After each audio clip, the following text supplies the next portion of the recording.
তো hello guys, welcome to my new ছোট video. তো আজকে সকালবেলা উঠে একটু মুখটা ওয়াশ করছিলাম।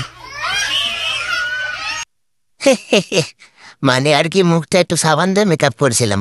তারপরে ফ্রেশ হয়ে দেখতেই পাচ্ছে চলে এসেছি। রাস্তায় বেরিয়ে দোকান থেকে কিছু খাবার কিনলাম। খাবার কিনে একটুখানি বাগানে এসে বাচ্চাদের ফুটবল খেলা দেখছিলাম। আর এটা হচ্ছে আমাদের পাড়ার সেই বড় বাবু। বন্ধু, তোর হাতে দেখি ওটা কি?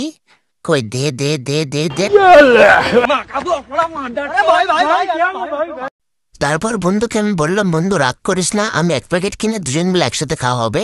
তা বন্ধু তখন চুপ করলো। আর এখানে লিলেন মসি 6 মানার জন্য রেডি, ও 6 মানে দিয়েছি। তারপর আমি মসি 6 মানা দেখে এসে বাড়ি এসে একটু কাজ করে নিলাম, সেটুকুনি স্নানটা সেরেও নিলাম, কমপ্লিট হয়ে গেল। তারপর স্নান করে এসে আমি একটুখানি ঘরে বসে সোয়াস্টিক খেলাম। তো সোয়াস্টিক খেতে না খেতেই আমাদের দুপুরের খাবার চলে আসলো। আজকে দুপুরে খাবার ছিল ভাত, চিকেন আর ডিম ভাজা আর পুঁই শাক। তোমাদের পরে ভিডিও দেখা যাচ্ছে। আজকের মতো টাটা, চিনকো।